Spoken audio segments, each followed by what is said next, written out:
Hello, everyone. I'm Hideo Tanaka. Thank you for joining me. I'll get right to it and share my PowerPoint screen with you. The title of my presentation today is Focusing Practice and a Process Model.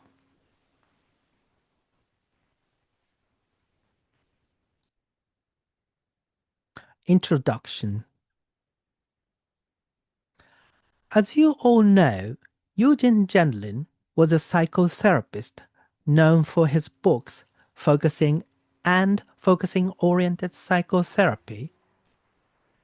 Meanwhile, he was also a philosopher known for his books Experiencing and the Creation of Meaning, abbreviated as ECM, and A Process Model, abbreviated as APM.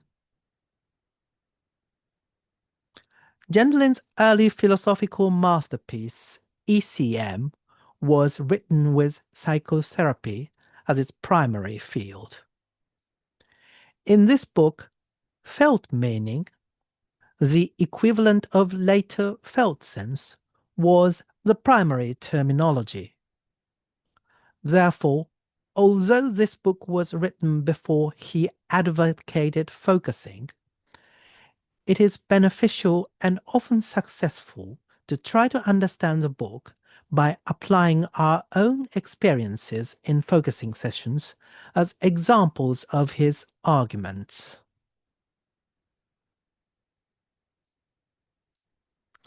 On the other hand, Gendlin's later philosophical masterpiece, APM, deal with all living processes, including plants, animals, and humans.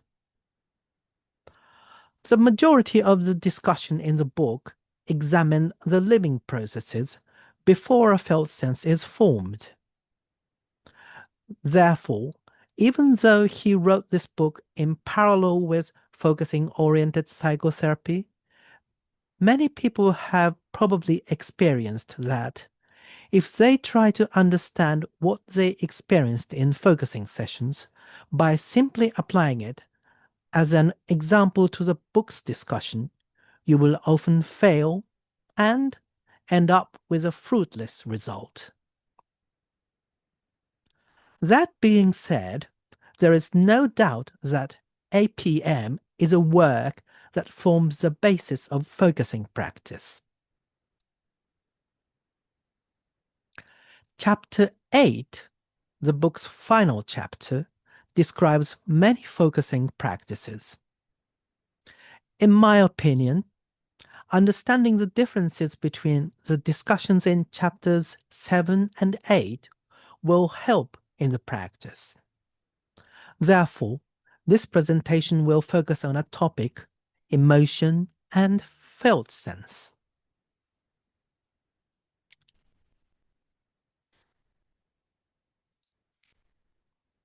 Emotion and felt sense. In Gendlin's book, Focusing-Oriented Psychotherapy, two kinds of feelings are distinguished. Emotion is recognizable and easily named. On the other hand, felt sense is not clearly recognizable and not clearly categorized at first. His distinction between emotion and felt sense became increasingly important. First of all, I will review the history of the distinction between them. Next, I will examine how what is discussed in a process model corresponds to the practice of focusing. Finally, I will point out that despite the distinction between the two types of feelings, they are seen as continuum in practice. In a process model, the term direct referent is preferred over felt sense. Some people strictly distinguished between the two terms, but In this presentation, I will treat them as synonyms. This is because I want to emphasize the continuity of his argument in his other papers outside of a process model.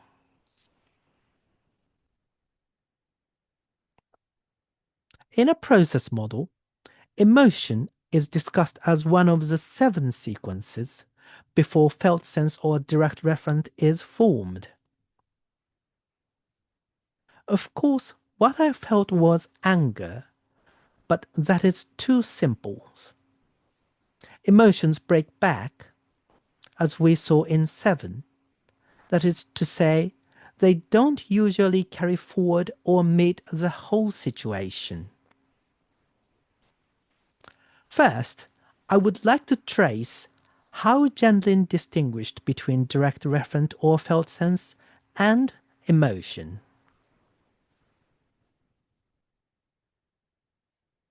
In the 1990s, he wrote that emotions narrow one's scope and make one miss some of a present situation. The reason for the narrowed scope was more convincingly discussed as follows. The cat's body ongoingly senses many things around it. It explores each thing and hears the slightest noise. But at certain cues, for example, a strange cat on its territory, the cat's body suddenly gets ready to fight. There is a huge physical change. Its tail is suddenly thick, its heart pounds, and the cat hisses. Its whole body is taut. Now, it ignores much of the surroundings to which it usually attends so sensitively. Only with difficulty could its attention be distracted from the other cat. The scope of its attention is narrowed.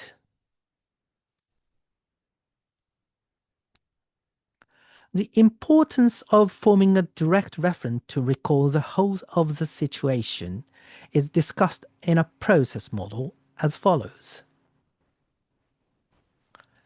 Like anyone else, this specific person would be having feelings of chagrin, anger, and hurt. One has a tendency to go over and over these emotion and the situational contexts, which goes with it.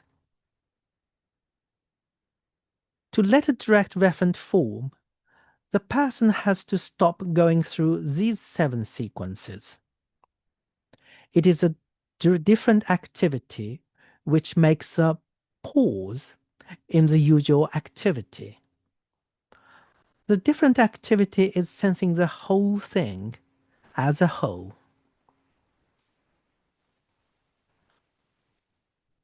If I apply the APM text above specifically to a focusing practice, the following conversation segment in paperback focusing would be appropriate. She needs this and she needs that, and no matter what I do for her, it isn't enough. All her family are like that. It makes me angry. Her father was like that too when he was sick, which went on for years. They are always negative and grumpy and down on each other. It makes you angry the way she is, the way they are. Yes, I'm angry. Damn right. It's a poor climate. Living in a poor climate. Always grey. Always down on something. The other day, when I... Wait. Be a minute with your angry feeling. Just feel it for a minute. See what more is in it.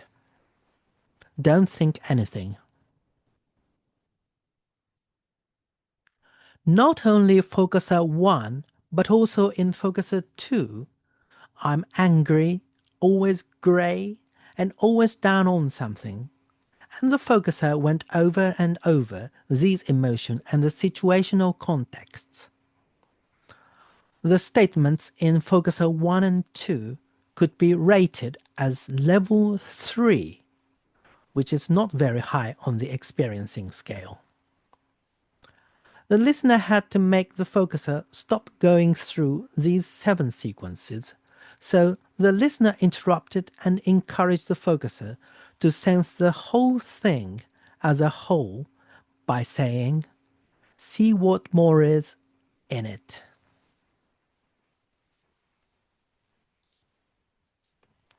As we have seen above, Gentleman has clearly distinguished between emotion and felt sense over the years. Nevertheless, in practice, he is not saying that emotion should be eliminated to form a felt sense separate from it. In the conversation portion above, the listener is not saying other than it or outside of it, but see what more is in it. Our felt sense often contains emotions. Thus, one does not find a felt sense by avoiding or trying not to feel emotions. Rather, if there is already an emotion, one lets the wider felt sense form as something that can come with, under, or all around the emotion.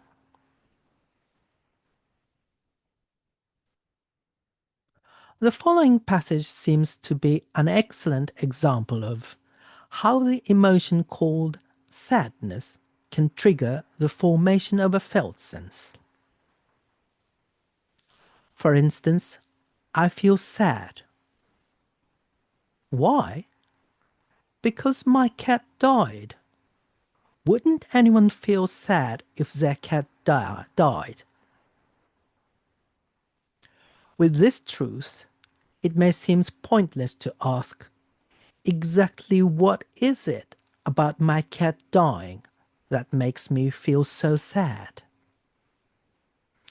And yet, in going deeper, you may find that guilt about not taking enough care of the cat is one component of the sadness. We can explain our emotions in terms of common phrases and patterns of situations, such as, I feel sad because my cat died. And perhaps it seems that this sort of event would evoke the same emotion in any person. And that is as far as an emotion goes and its limits, Jenlin points out. That is why we need to form a felt sense. The felt sense implicitly contains all that has made you sad, the sense of the whole situation, all that led up to it, and how it involves you. That is why we explicate what is implicitly contained in it by asking in the 6 steps, such as, exactly what is it about my cat dying that makes me feel so sad?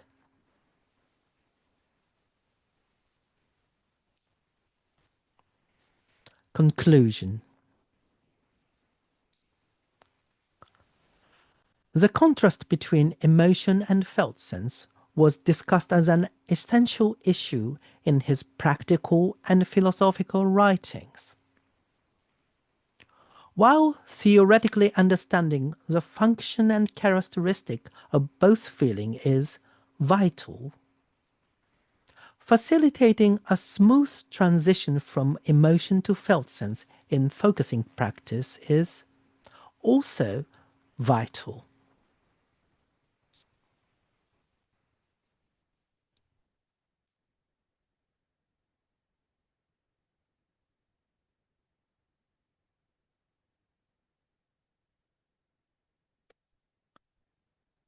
Thank you very much for your attention.